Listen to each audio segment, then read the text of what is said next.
¿verdad? Y es que es normal tener hoy en día Biblias en nuestras casas, diferentes versiones, diferentes tamaños, ¿verdad? Y hay tantas que ya uno ya no sabe ni cuál comprar.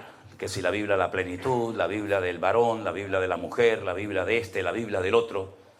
Y es una bendición el poder tener la palabra de Dios en nuestras manos, en nuestro propio idioma. Pero antaño, no hace mucho tiempo, era un delito, era condenado bajo pena de muerte.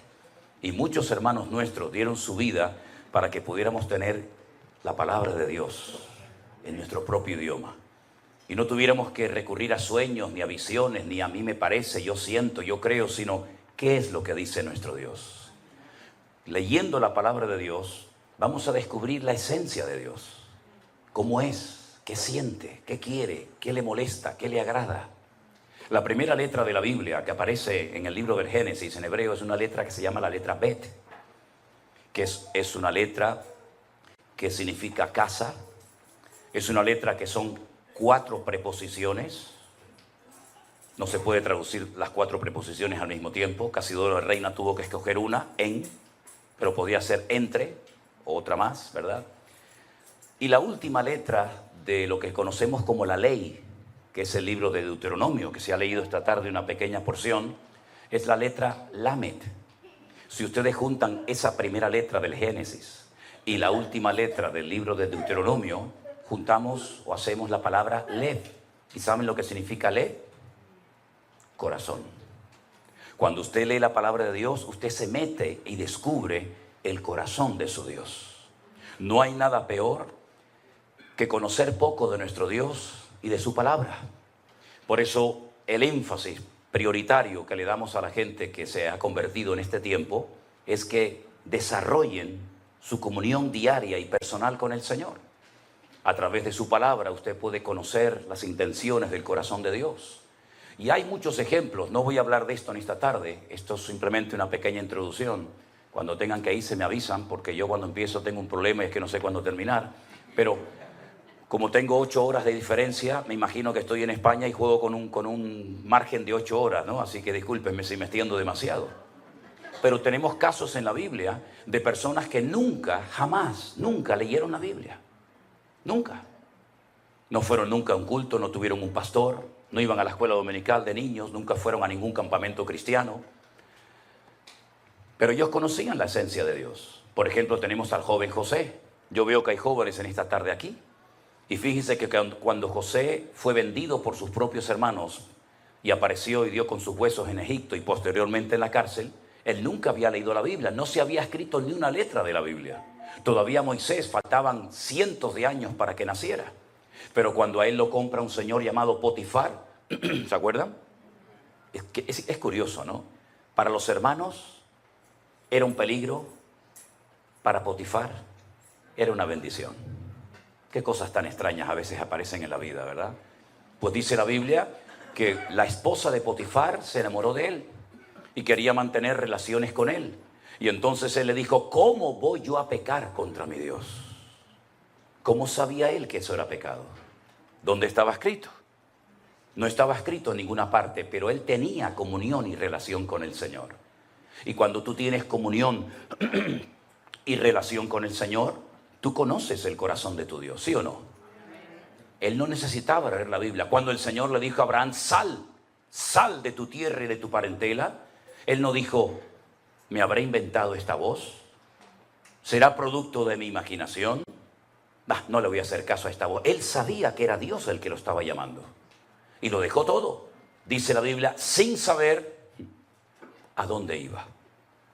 Tiempo más tarde, cuando tiene un hijo, la Biblia dice que el Señor le pide en sacrificio a su hijo.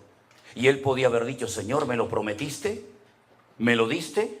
Y ahora me lo pides en sacrificio. No puede ser la voz de Dios. Dios nunca le ha pedido a nadie el sacrificio de un hijo. Pero él no cuestionó a Dios. Él caminó 3 días sin parar desde Beersheba, al sur de Israel, hasta Jerusalén, el monte Moriah, para sacrificar a su hijo.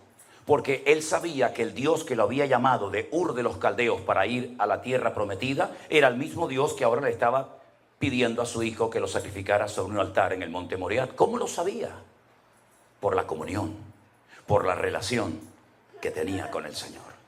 Por eso, hermanos queridos, si algo tenemos que mantener y desarrollar hoy en día más que nunca, es nuestra comunión y nuestra relación con el Señor, porque es lo único que nos va a mantener firmes en estos tiempos difíciles y peligrosos en los cuales nos ha tocado vivir. Amén, hermanos. Amén. Pablo le decía a Timoteo, ocúpate en la lectura. Ocúpate en la lectura. Y fíjate que estando en la cárcel, él le decía, tráeme los libros, tráeme los pergaminos, sabiendo que está a punto de morir y de entregar su vida por Cristo. Él todavía tenía anhelos de prepararse, de instruirse, de tener material para poder seguir preparándose como siervo del Señor. No hay nada peor que un cristiano ignorante. Por eso pasa lo que pasa. Por eso muchas veces han entrado en la iglesia doctrinas de hombres, mandamientos de hombres, modas, métodos, que aparentemente vienen de parte del Señor, pero que después lo único que traen son divisiones internas, problemas y confusión a las iglesias. Por eso, escudriñar las Escrituras, porque ellas son las que dan testimonio de nuestro Señor Jesucristo. Amén, hermanos. Bueno, vamos a leer la palabra del Señor en esta tarde. No sé si la han traído, si no, no se preocupen. Yo quisiera leerles en esta tarde una historia muy bonita, una historia muy interesante de un hombre que se encuentra en el Evangelio de Lucas, capítulo 19. Evangelio según San Lucas, por favor, el capítulo 19, a partir del versículo 1 en adelante. Es la famosa y hermosa historia de Jesús y Zaqueo. Un poquito de agua tiene por ahí. Aquí, ahí está. Ok, gracias. Gracias, gracias. Lucas capítulo 19, versículo 1, dice así. Habiendo entrado Jesús en Jericó, iba pasando por la ciudad. Y sucedió que un varón llamado Zaqueo, que era el jefe de los publicanos y rico, procuraba ver quién era Jesús, pero no podía. No podía a causa de la multitud, pues era pequeño de estatura. Corriendo delante, subió a un árbol sicómoro para verle, porque había de pasar por allí. Cuando Jesús llegó a aquel lugar, mirando hacia arriba, le vio y le dijo, Zaqueo, date prisa, desciende, porque hoy es necesario que yo pose en tu casa. Entonces él descendió a prisa y le recibió gozoso. Al ver esto, todos murmuraban diciendo que había entrado a posar con un hombre pecador. Entonces Zaqueo, puesto en pie, le dijo al Señor, Señor, la mitad de mis bienes se la voy a dar a los pobres. Y si en algo he defraudado a algunos, se lo devuelvo cuadruplicado. Versículo 9. Jesús le dijo, hoy ha venido la salvación a esta casa, por cuanto él también es hijo de Abraham. Y terminamos con el versículo 10 que dice, porque el Hijo del Hombre vino a buscar y a salvar lo que se había perdido. ¿Cuántos dicen amén? Amén. Gloria a Dios. Cuando el pueblo de Israel sale de la esclavitud en Egipto, después de casi 400 y pico de años de esclavitud allí, y lograron salir a través de Moisés, como bien saben ustedes, en la noche que celebraron por primera vez la fiesta de Pesaj o de la Pascua, estuvieron a punto de llegar a la tierra prometida y tomar posesión de aquel país virgen que era para ellos. Pero dice que por desobediencia y por incredulidad no pudieron entrar a tomar posesión de la tierra. Se quejaron, ¿se acuerdan? Lloraron amargamente en sus tiendas. Moisés había mandado un hombre de cada tribu, en total 12. La palabra que aparece ahí no es la palabra espías, sino la palabra exploradores. Vayan y gócense y disfruten del país tan lindo y tan hermoso que el Señor nos ha entregado. Están 40 días reconociendo el país. Cuando regresan, la Biblia dice que la gente estaba con la expectativa, con la ilusión de recibir aquel informe. Desanimaron al pueblo. Le dijeron, la tierra traga a sus moradores. La gente es enorme, son como gigantes. Nosotros parecíamos como pequeñas langostas en comparación con ellos. No vamos a poder conquistar el país. Solamente 2, ¿verdad? Como bien saben ustedes la historia, Josué y Caleb, los mandaron a callar y dijeron, ¿qué están diciendo? Es verdad que hay gigantes, es verdad que las ciudades están fuertemente protegidas por murallas, pero nuestro Dios está con nosotros y Él nos va a entregar la tierra. Así que no tengamos miedo, vamos a subir y los vamos a comer como si fueran pan. Lamentablemente no les hicieron caso.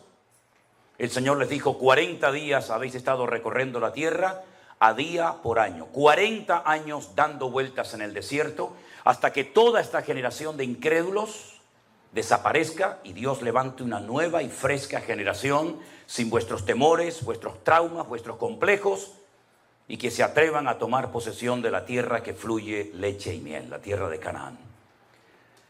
Pasaron 40 años, murieron miles de hombres en el desierto y después vuelven otra vez a la frontera de la tierra prometida. Ahí la tienen enfrente y entonces Josué toma una decisión. En esta ocasión no manda exploradores. En esta ocasión manda 2 espías.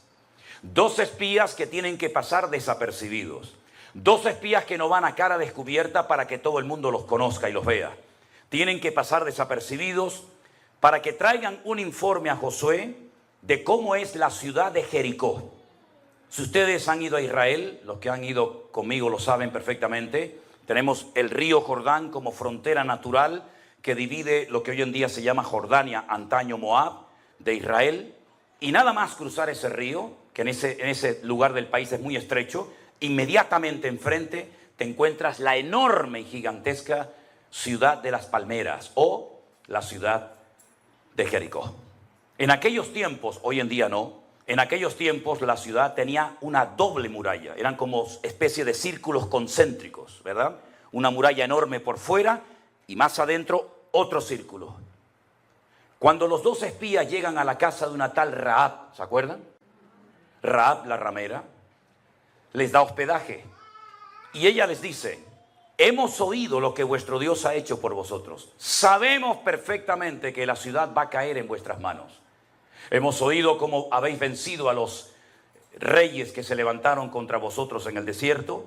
Hemos oído cómo el Señor abrió las aguas del Mar Rojo y toda la gente en esta ciudad está asustada porque su corazón desfallece por causa de los hijos de Israel. Tener misericordia de mí y de mi familia cuando entréis a tomar posesión de la tierra, porque sabemos perfectamente que la ciudad va a caer tarde o temprano. Ellos le dijeron: si tú no le cuentas nada al rey, si tú no le cuentas nada a ningún hombre de que hemos estado aquí, tendremos misericordia de ti y de tu casa. Pero 2 condiciones. Primero, no salgas de la puerta de tu casa, quédate dentro. Si quieres que alguien más se salve contigo, tu padre, tu madre, tus hermanos o quien sea, que estén dentro de la casa contigo. Segundo, este cordón, esta tela, este trapo de color grana o rojo, lo vas a atar en la ventana para que cuando entremos a tomar posesión de la tierra, la gente sepa que en esa casa no tienen que entrar a herir, a matar a nadie, sino que ahí vives tú. Así fue.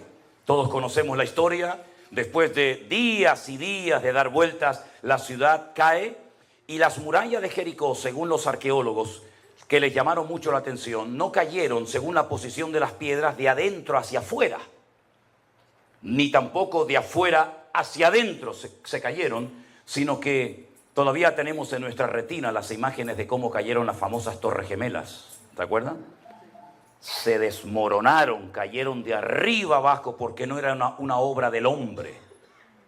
Era una obra, una intervención divina y sobrenatural. Las piedras se desplomaron sobre sí mismas y todas las murallas cayeron, excepto la casa de Rahab la ramera, que dice el libro del Génesis que ella vivía, su casa estaba entre un muro y el otro muro, en medio ella vivía. Toda la ciudad se desmoronó, pero su casa permaneció. Porque la Biblia declara y dice: caerán a tu lado 1000 y 10.000 a tu diestra, mas tú no caerás por cuanto has puesto tu confianza en el Señor tu Dios. Eso fue lo que pasó. Aleluya. Tremendo, tremendo. Esa ciudad cayó. Fue la primera conquista importante de la tierra prometida y de ahí en adelante fueron tomando posesión de la tierra hasta llegar hasta la frontera, hasta el norte, que le tocó en posesión a la tribu de Dan. De ahí que se diga desde Dan, ¿verdad? Desde Dan hasta Berseba, desde el norte hasta el sur. En esta ciudad que fue conquistada no por una estrategia humana, no por un método humano, sino por la voluntad y el poder de Dios, es donde el Señor Jesucristo se encuentra ahora. Este pasaje de Lucas capítulo 19 acontece en la ciudad de Jericó. Y es en la ciudad de Jericó donde hay un pequeño hombre de una estatura muy pequeña llamado Zaqueo, que es el jefe de todos los publicanos y además un hombre tremendamente rico.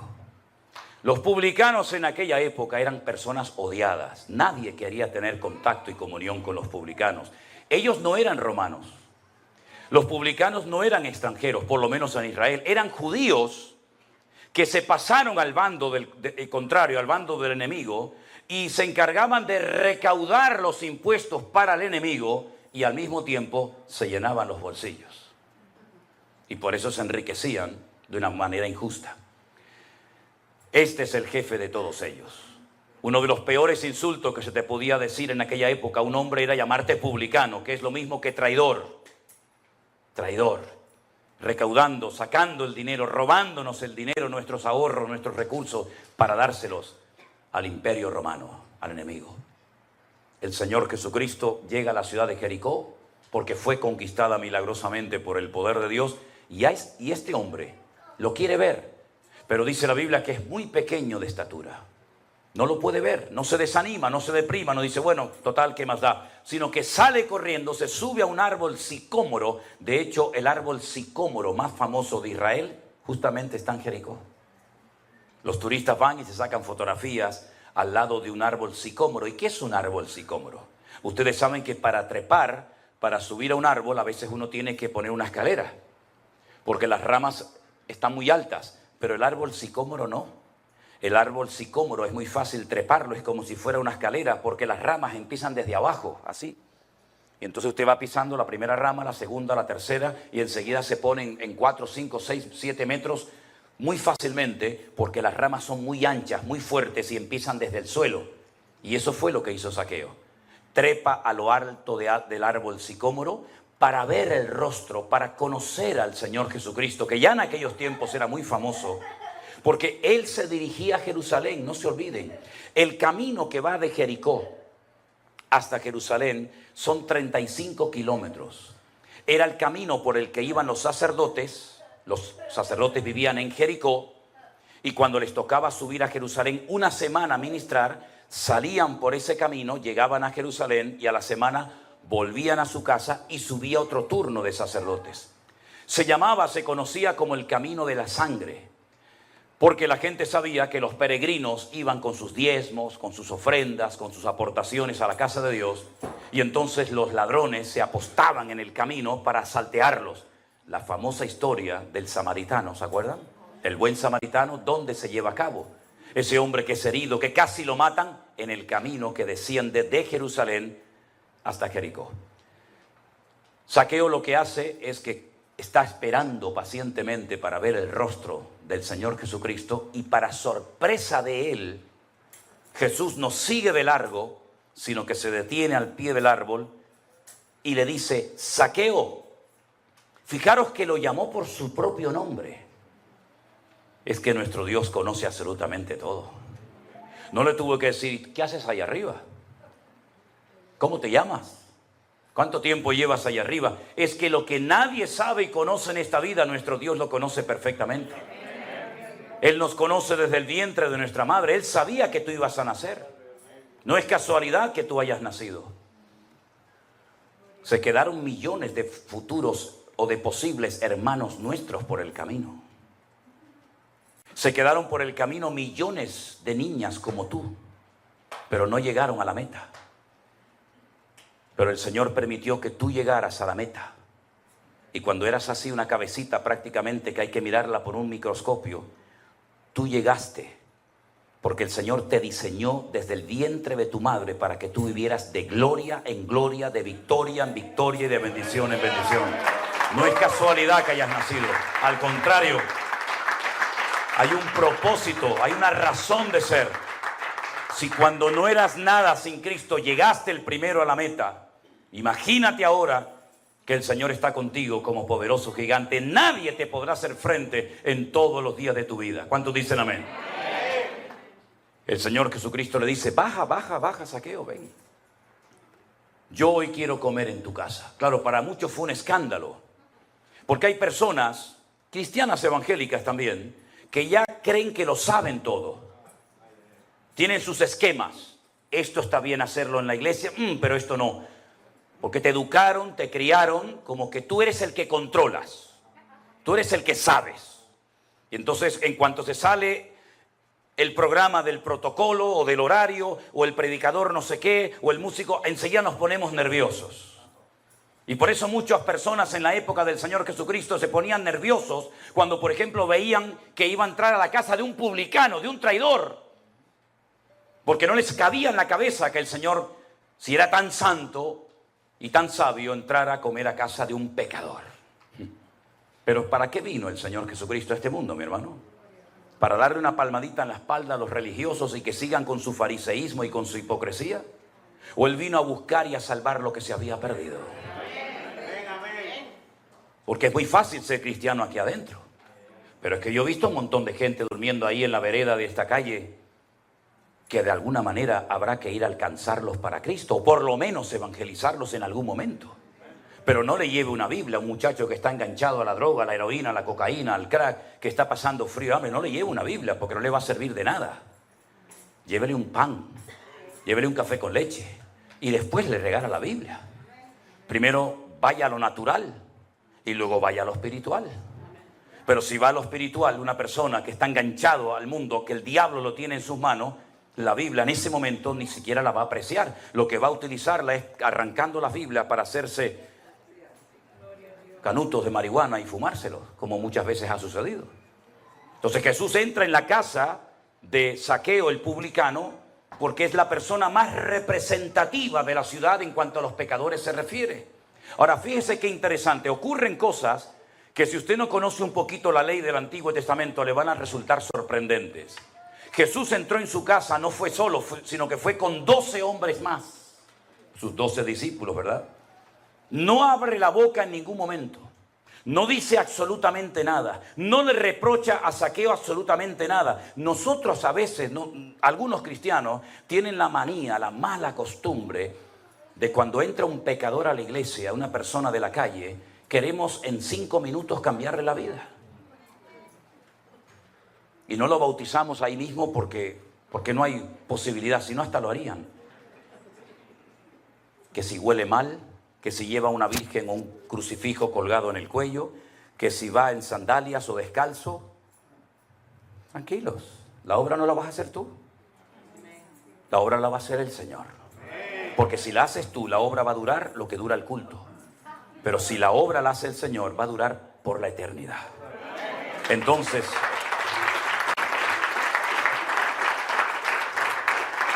el Señor Jesucristo no abrió la boca. Podía haber dicho: Zaqueo, parece mentira. Somos judíos. Has ido a la sinagoga desde niño. Estás circuncidado como buen judío que eres. Y te has dedicado a servir al enemigo. ¿Qué has hecho con tu vida? La has tirado por la borda. No abrió la boca. Pero la presencia del Señor cambia a la gente. Y entonces hay un momento en la comida que Zaqueo, dice versículo 8, se pone de pie. Cuando una persona en la Biblia se pone de pie, es porque va a decir algo importante.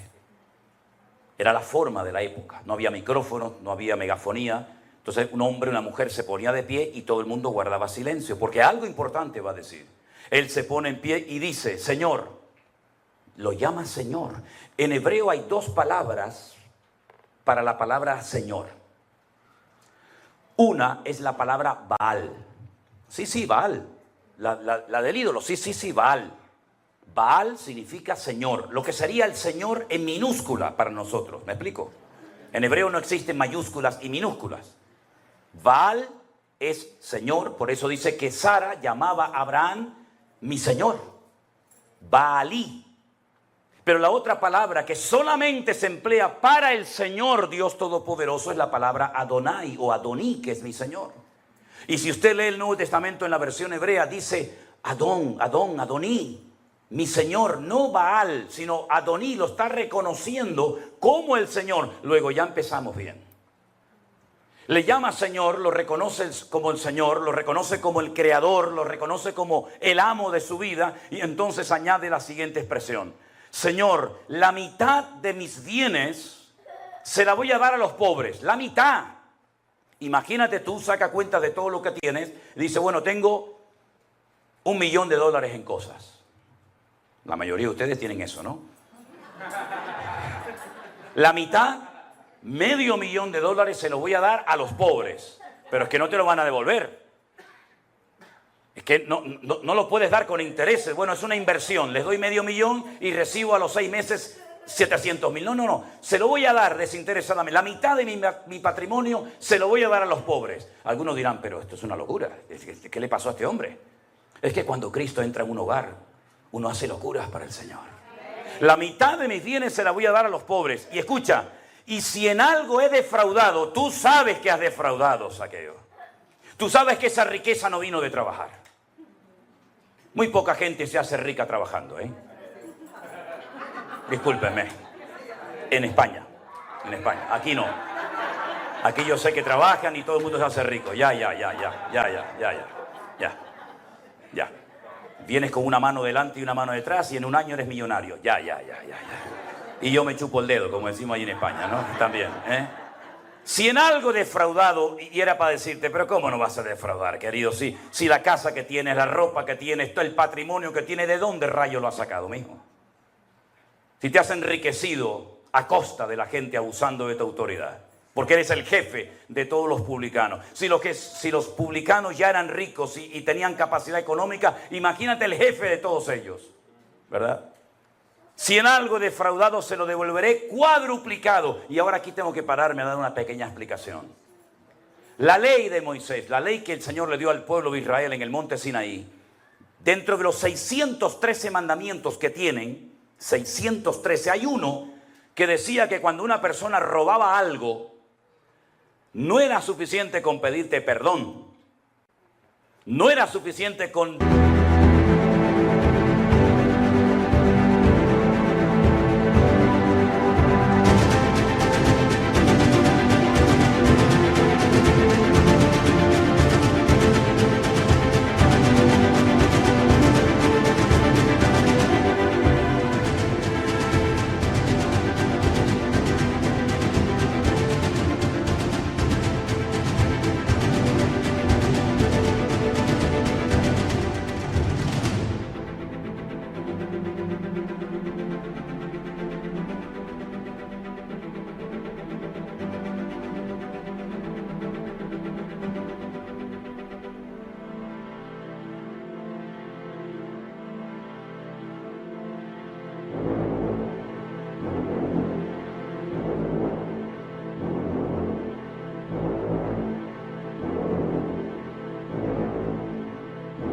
devolverte lo que te he robado.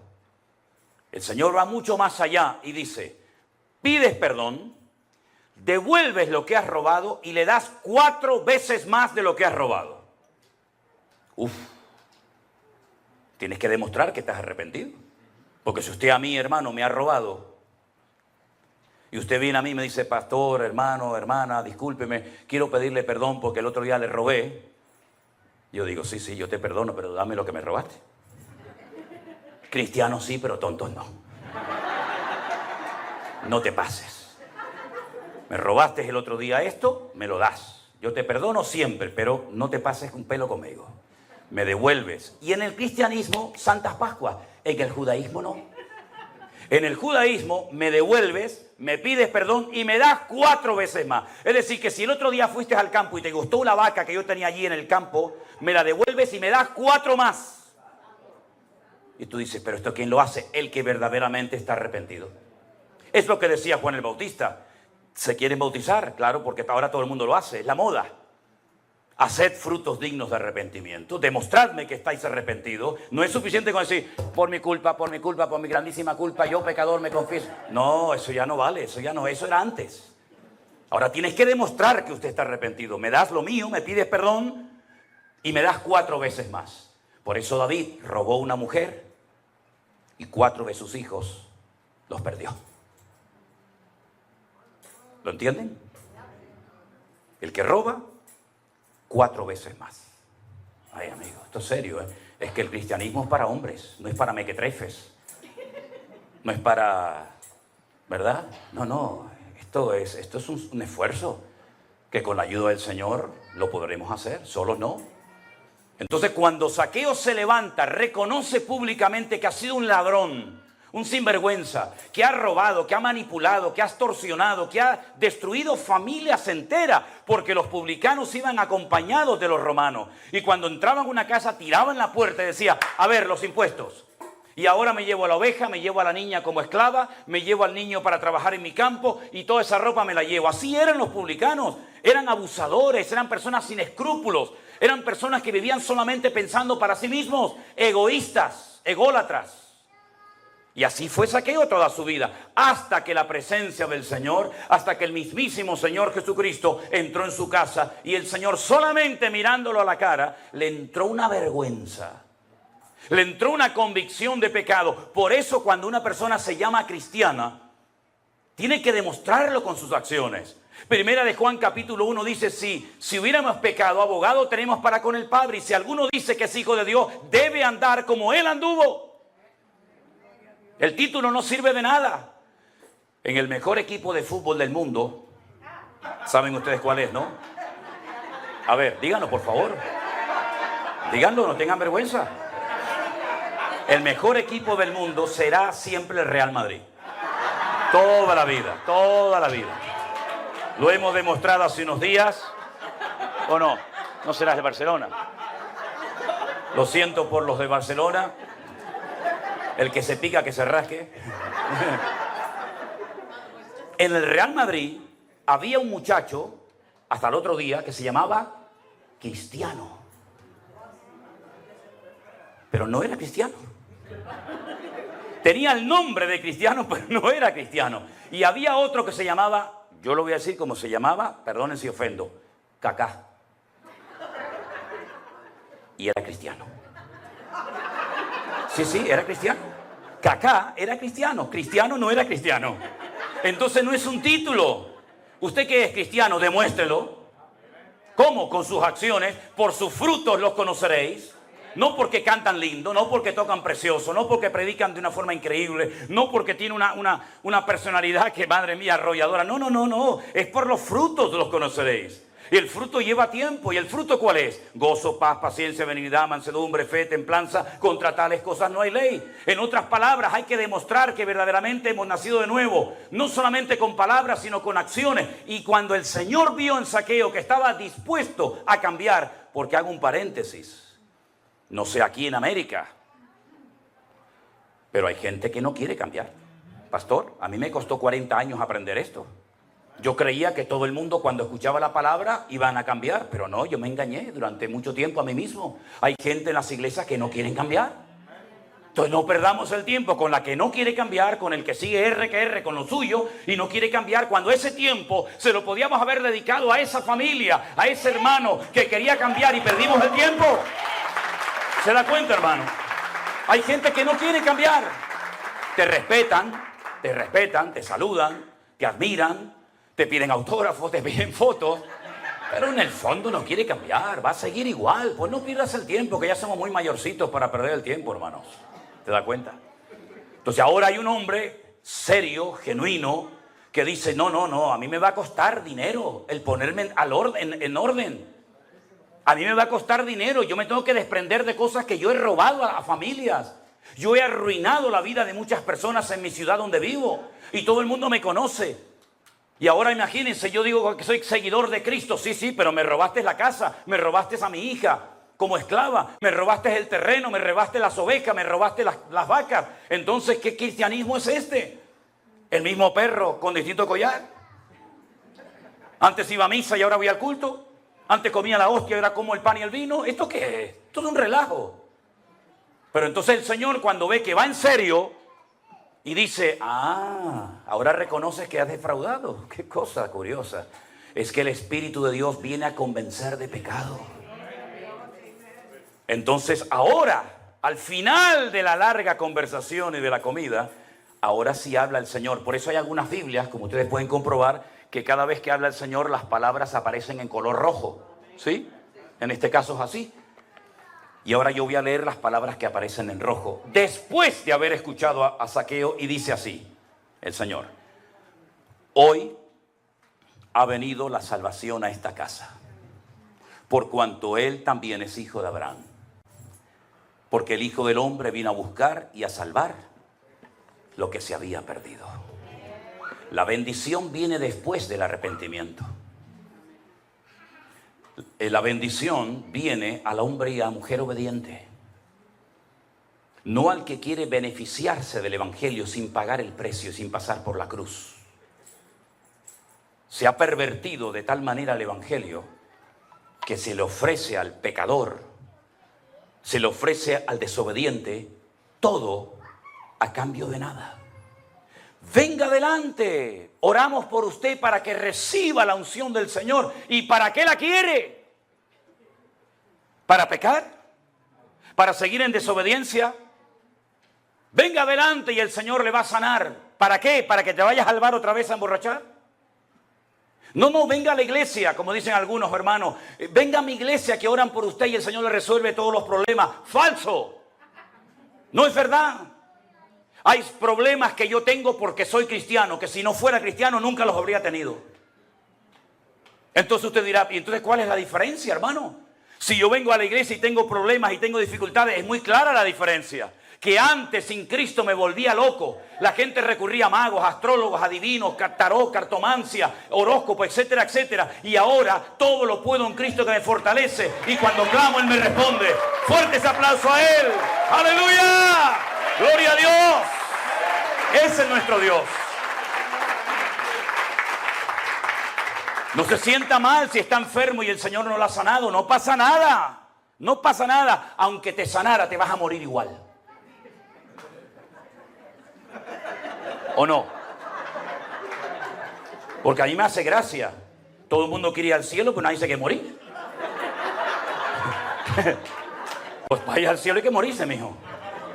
A menos que el Señor nos lleve en el rapto, que no sé si estaremos allí. ¿Verdad? Oye, yo conozco un hombre, y usted también lo sabe de quién estoy hablando. En una semana enterró a los 7 hijos.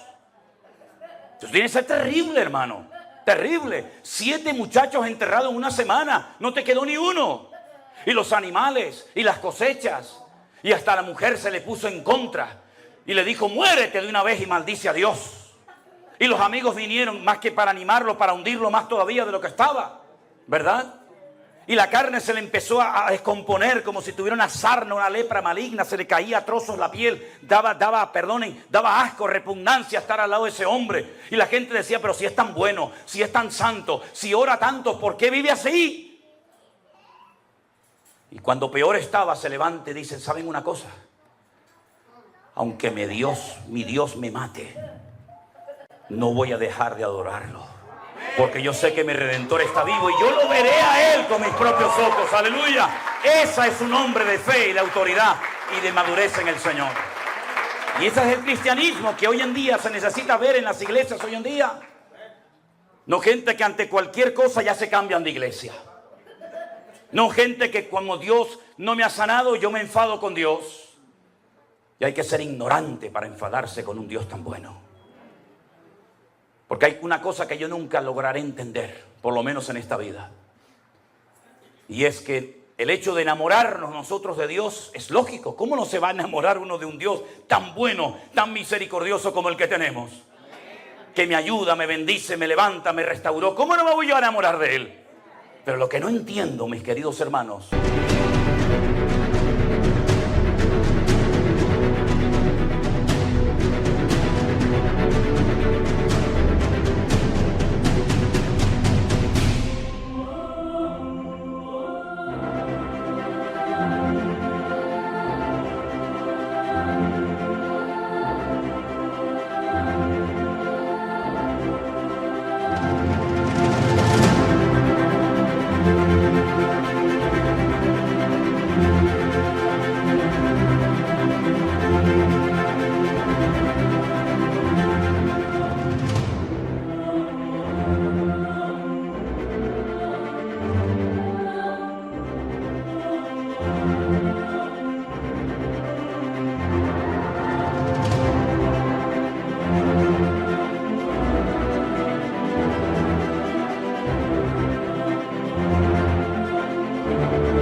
cómo Él se enamoró de nosotros.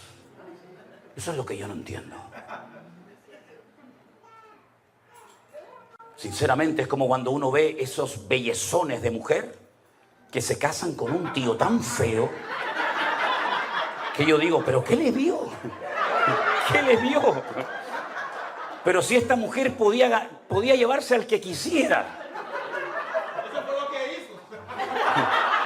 Pues el Señor escogió a lo vil, a lo menospreciado, al mentiroso, al borracho, al desobediente, al traidor, al fornicario, porque de tal manera amó Dios al mundo que ha dado a su Hijo unigénito para que todo aquel que crea en Él no se pierda, mas tenga vida eterna. Apláudale fuerte al Rey. A Él la gloria. Aleluya. Aleluya. Zaqueo, ¿quién iba a ser amigo de Zaqueo? ¿Quién se iba a meter en la casa de este desgraciado? Solamente el Dios de amor. Y le cambió la vida, como nos la cambió a nosotros. Y por eso cuando yo entendí esto, cuando yo fui por primera vez en mi vida a una iglesia evangélica y comencé a ir, y un día y otro día, y un domingo y otro domingo, y mi padre, que siempre se pegó años preguntándome, Manolo, ¿tú qué vas a hacer en la vida? ¿Tú qué vas a hacer? Estás con tus coches, con tus motos, con tus bicicletas y con tus historias. ¿Tú qué vas a hacer en la vida? Y yo decía, lo estoy pensando, papá. Cuando yo un día le dije a mi padre, quiero hablar contigo, papá, y me encerró en la habitación y me dijo, a ver, siéntate ahí. ¿Qué me quieres decir? Digo, papá, ya sé lo que quiero hacer en la vida. Y me dice, hombre, bendito sea Dios. No se persignó porque era cristiano, si no se hubiera persignado en aquel momento. Y le digo, papá, yo quiero servir al Señor, quiero ser pastor. Me dio una bofetada con la mano abierta que no me dobló la cabeza de milagro. Me dijo, ¿cómo? Tú, pastor, hazme el favor, hombre. Esto es una cosa muy seria. No me hagas pasar vergüenza con los hermanos de la iglesia. Tú no sirves para esto. Y me empezó a dar ahí un sermón, ¿verdad? Con 18 puntos, conclusión, ¿verdad? Y todo lo que quiera.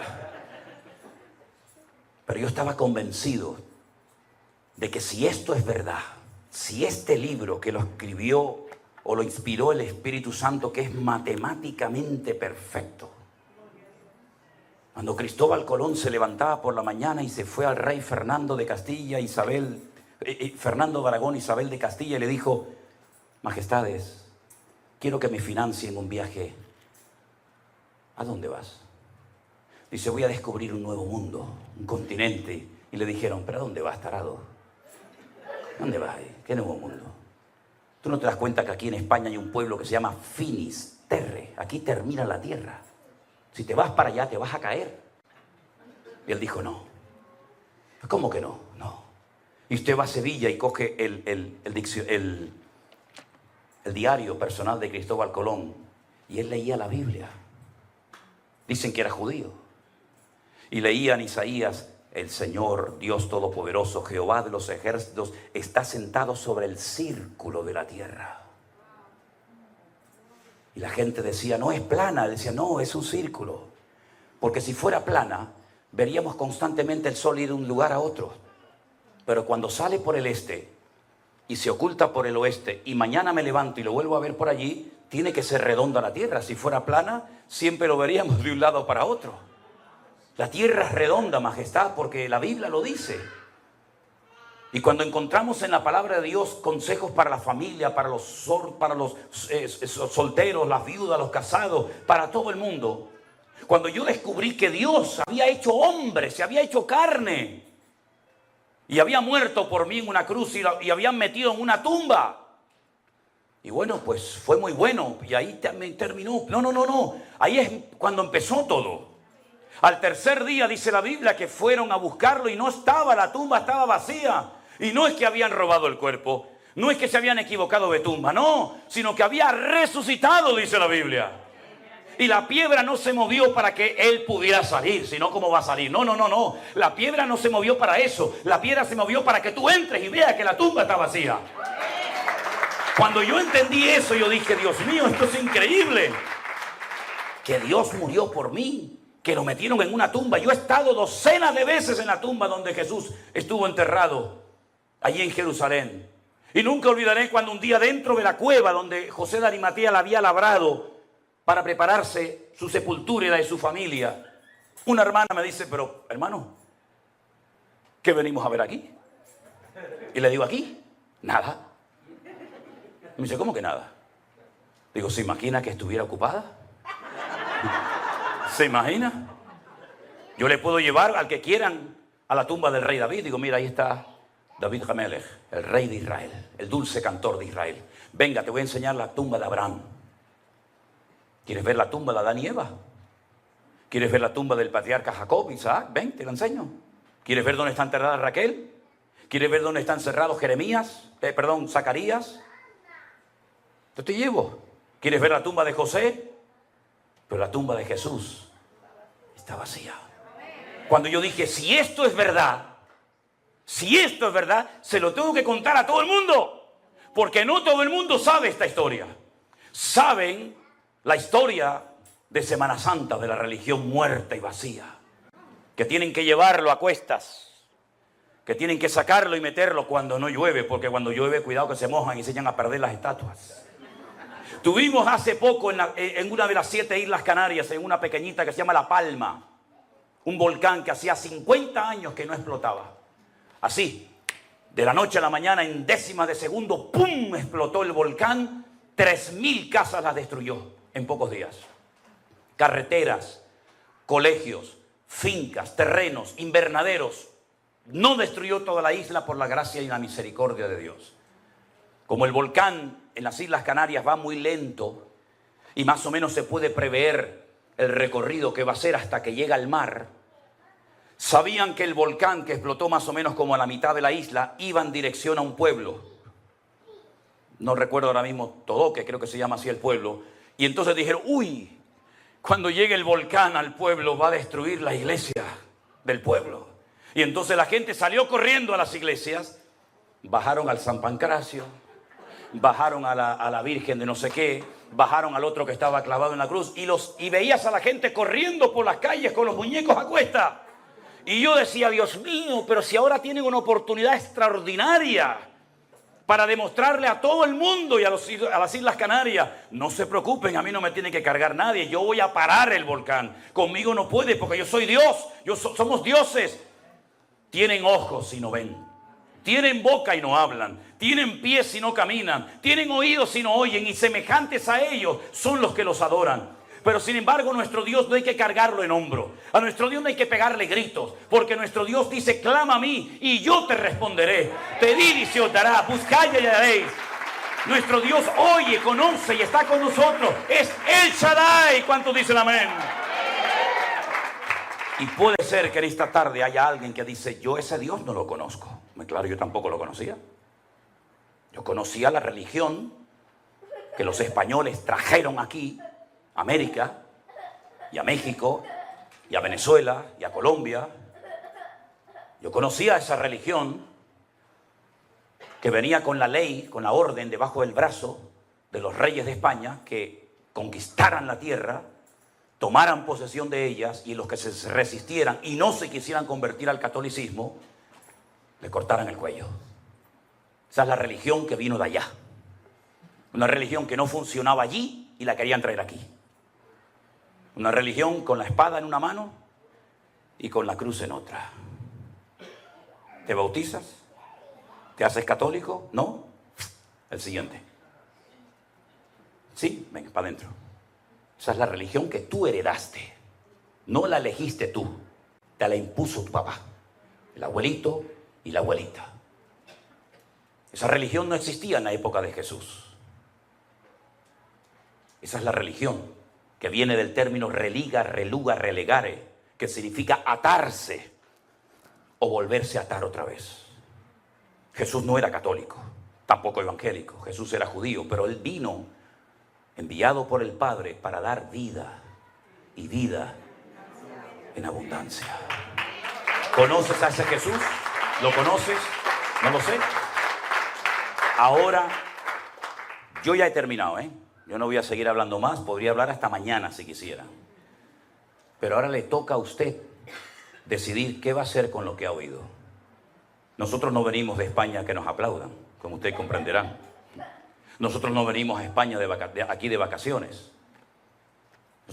Hemos venido aquí para hablarte de mi Señor, el que me salvó, me liberó y me sanó. Si usted no conoce a ese Señor, hoy tiene la oportunidad de decir, como yo dije hace muchos años atrás, yo no creo en Dios, ni en pastores, ni en Biblias, ni en nadie. Pero si tú existes verdaderamente y puedes hacer algo por mí, yo te pido que me ayudes a cambiar, porque yo quiero conocerte. Bendita la hora que hice aquella oración.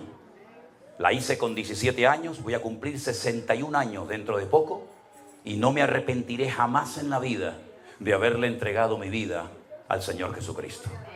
¿Usted lo conoce? ¿Lo quiere recibir en su corazón? Porque ¿dónde pone el hombre a Dios? ¿Dónde lo pone? Aquí en el cuello, en la cartera atrás, te dice, no, mire, yo soy muy cristiano, mire, aquí lo tengo. Encima de la mesita de noche, encima de la cama, ese crucifijo enorme que como se le caiga un día a uno en la cabeza lo mata. Lo ponemos en todos los lados, menos donde tenemos que ponerlo, que es aquí adentro en el corazón. A mí me da igual dónde se vaya a congregar usted, si es aquí, allá o en ninguna. Yo no vengo a hacer publicidad de una iglesia. Usted ha vivido perfectamente sin mí toda su vida y yo sin usted. Por lo tanto, no venimos para hacer un negocio. No. Yo vengo para hablarte del Señor que me cambió la vida. Si usted quiere cambiar y pedirle perdón al único que le puede perdonar sus pecados, porque no hay hombre en el mundo que le pueda perdonar los pecados, ¿sabes? No hay pastor, reverendo, no hay nadie que te pueda perdonar tus pecados sino solamente Dios. ¿Y quién no ha pecado? Dígame. ¿Quién no ha pecado? ¿Aquí no has pecado nunca? A lo mejor has hecho cosas que ni tu mujer sabe que las hiciste, o tu marido, o tu hijo, o tu padre.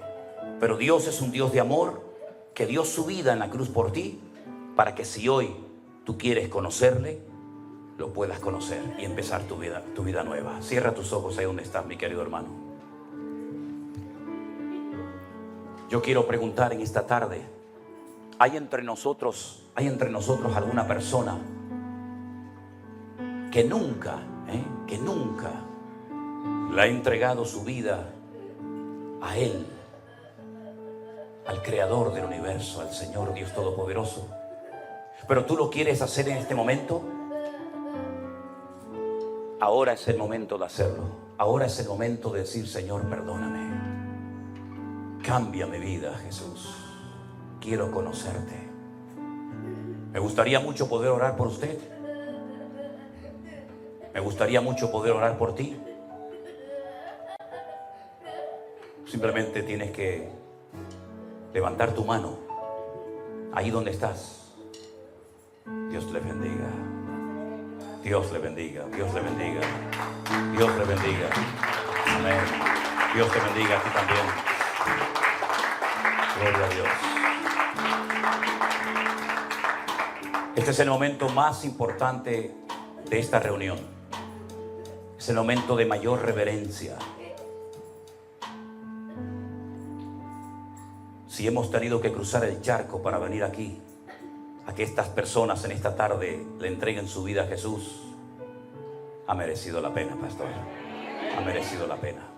Voy a pedir por favor a los que levantaron su mano, si son tan amables, ¿pueden pasar aquí un segundito? Y oramos juntos al Señor. Pasen adelante, por favor. Yo no les conozco a ustedes.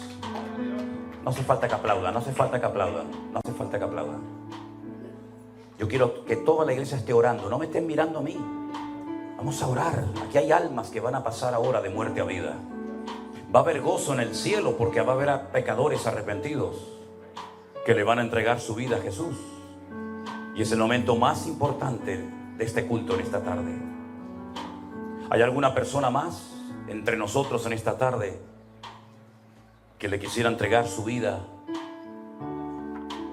a nuestro Señor Jesús? Con toda libertad puedes todavía pasar al frente.